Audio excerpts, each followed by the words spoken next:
ఈరోజు వీడియోలోకొచ్చి movie quick అనే main board IPO అనమాట. దాని గురించి కంపెనీ అనాలిసిస్ చూసి అప్లై చేయాలో లేదా అని చూద్దాం. ఈ కంపెనీ గురించి చూసుకుంటే 2008లో స్టార్ట్ అయిందనమాట. మూవీ క్విక్ అనేది ఫిన్‌టెక్ కంపెనీ ద్వారా digital wallets and online payment services provide చేస్తూ ఉంటుంది. కస్టమర్స్‌కి వచ్చి utility bills, mobile bills, electricity bills, credit card bills ఇవన్నీ పే చేసుకోవచ్చు అనమాట. అలాగే ఆన్‌లైన్, ఆఫ్‌లైన్ స్టోర్స్ ద్వారా కూడా రిటైల్స్‌కి, స్టోర్స్‌కి పేమెంట్స్ అవి చేసుకోవచ్చు. అలాగే ఫ్యూయల్ స్టేషన్స్‌లో కూడా పెట్రోల్ బంక్స్‌లో వాటిల్లో కూడా స్కానర్ ఉపయోగించి పేమెంట్లు అవి చేయొచ్చు అనమాట. అలాగే దీంట్లో మళ్ళీ యూపీఐ ఐడీ ద్వారా కానీ, బ్యాంక్ అకౌంట్స్ కానీ, ఇన్వెస్ట్‌మెంట్ కూడా మ్యూచువల్ ఫండ్స్ అవి చేసుకోవచ్చు. ఎస్ఎన్‌పీఎల్ అనమాట. యాక్చువల్లీ ఇప్పుడు కొత్తగా అమెజాన్ పే, ఫ్లిప్‌కార్ట్‌లో షాప్ నౌ పే లేటర్ ఎలాగో, అలాగే ఇక్కడ కూడా stop now and pay later కూడా దీంట్లో ఉందనమాట మూవీక్విక్‌లో. అలాగే స్కానర్ కోడ్ ద్వారా, యూపీఐ ద్వారా, క్రెడిట్ కార్డ్ ద్వారా మనం పేమెంట్లు కూడా చేసుకోవచ్చు అనమాట. అలాగే బ్యాంక్ అకౌంట్ బ్యాలెన్స్‌లు కూడా చెక్ చేసుకోవచ్చు. అలాగే ఓవరాల్‌గా చూసుకుంటే రిజిస్టర్ యూజర్స్ వచ్చి 15.6 కోట్ల మంది రిజిస్టర్ అయ్యి ఉన్నారు. పేమెంట్ వాడుతూ ఉంటారనమాట డైలీ నీడ్స్‌కి. అలాగే 41 మర్చెంట్ నెట్వర్క్స్ కూడా ఉందన్నమాట ఈ మూవీక్విక్‌కి. అలాగే ఈ కంపెనీ యొక్క ఫైనాన్షియల్స్ చూసుకుంటే, అసెట్ చూసుకుంటే 22లో 836 కోట్లు ఉంటే, 23లో 714 కోట్లు అనమాట. అలాగే 24కి వచ్చేటప్పటికి 854 కోట్లు అయింది.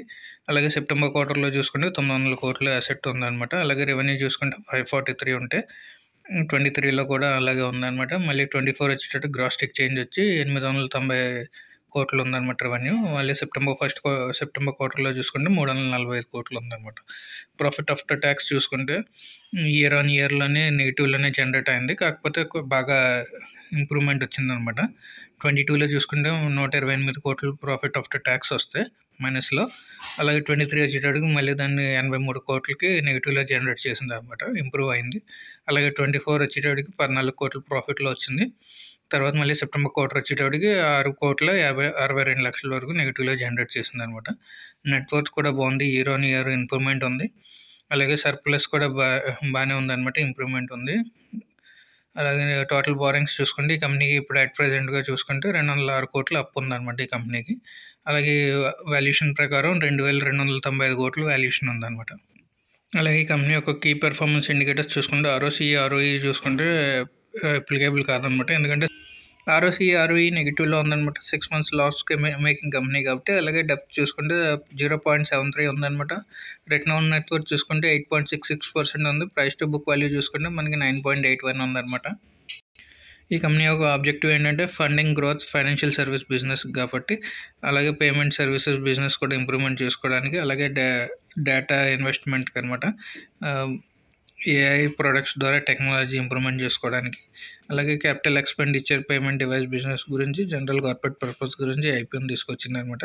ఈ లీడ్ మేనేజర్స్ వచ్చి ఎస్బీఐ క్యాపిటల్ మార్కెట్ లిమిటెడ్ అని, డామ్ క్యాపిటల్ అడ్వైజర్స్ లిమిటెడ్ అని, ఐడిఎఫ్సి సెక్యూరిటీస్ లిమిటెడ్ అన్నోళ్ళు లీడ్ మేనేజర్స్ అనమాట. వెబ్సైట్ వచ్చి మనకి లింకింగ్ టైమ్ ఇండియా ప్రైవేట్ లిమిటెడ్లో మనకి వెబ్సైట్లో తెలుస్తుంది అనమాట. ఓవరాల్గా ఈ కంపెనీ యొక్క పియర్స్ చూసుకుంటే ఓన్లీ ఒకటే ఉందన్నమాట లిస్ట్ అయిన కంపెనీ, పేటిఎం అని. సో దాంతో ఫేస్ వాల్యూ చూసుకుంటే, ఫేస్ వాల్యూ మూవీకి ₹2 ఉంటే దీనికి ఫేస్ వాల్యూ 1 ఉందన్నమాట పేటిఎంకి. అలాగే మార్కెట్ క్యాప్ చూసుకుంటే 62,200 ఉంటే పేటిఎంకి, దీని మార్కెట్ క్యాప్ వచ్చి 2,295 అనమాట. సో మార్కెట్ క్యాప్ కింద చూసుకుంటే చాలా చిన్న మార్కెట్ క్యాప్ అనమాట మూవీకి. అలాగే రెవెన్యూ చూసుకుంటే దానికి 7,660 రెవెన్యూ వస్తే దీనికేమో 890 రెవెన్యూ ఉంది.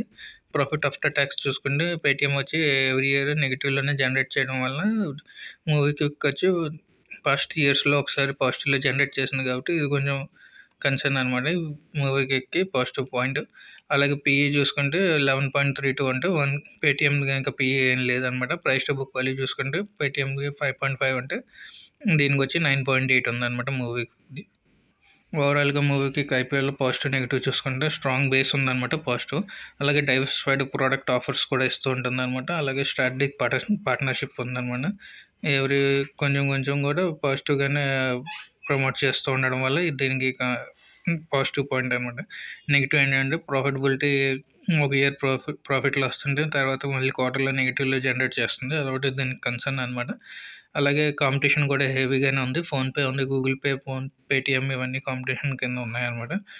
కాకపోతే ఇందులో పేటిఎం ఒకటే లిస్ట్ అయ్యి ఉంది బిజినెస్లో. తర్వాత ఫోన్‌పే, గూగుల్ పే కూడా లిస్ట్ అయ్యే ఛాన్సెస్ ఉంటాయి.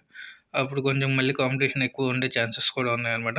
వాల్యుయేషన్ కన్సర్న్ అనమాట. ఎందుకంటే వాల్యుయేషన్స్ ఇంకా రీజనబుల్‌గానే తీసుకొచ్చారు గానీ, ఇంకా మరి క్వార్టర్ ఆన్ క్వార్టర్ రిజల్ట్స్‌ని బట్టి దాన్ని బట్టి మనం లాంగ్ టర్మ్‌కి ఇన్వెస్ట్ చేయాలో లేదా అన్న దాని గురించి చూసుకోవడం మనకి నెగెటివ్ పాయింట్ అనమాట.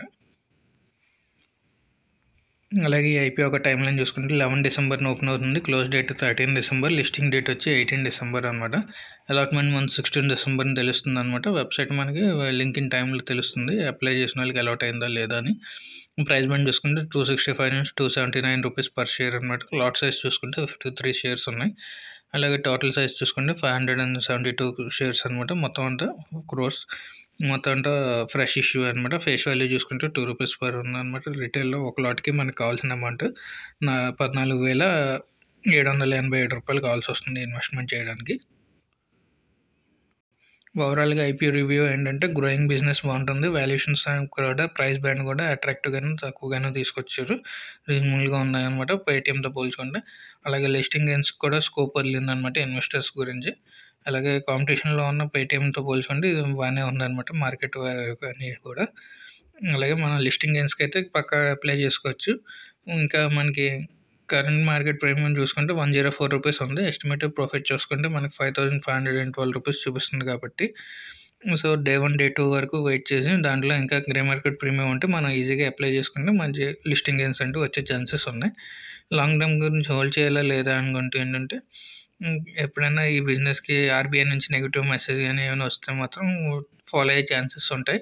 లేదంటే పాజిటివ్ అప్డేట్ వస్తే మాత్రం పెరిగే ఛాన్సెస్ ఉంటాయి కాబట్టి దీన్ని బట్టి మనం ఓన్లీ గ్రే మార్కెట్ ప్రీమియం ఇవన్నీ చూసుకొని సబ్స్క్రిప్షన్ స్టేటస్ అవి చూసుకొని లిస్టింగ్ గెయిన్స్కి అప్లై చేసుకొని లిస్టింగ్ గెయిన్స్లో అలాట్ అయితే ప్రాఫిట్ బుక్ చేసుకొని ఎగ్జిట్ అయిపోవడం మంచిదన్నమాట. Thank you for watching.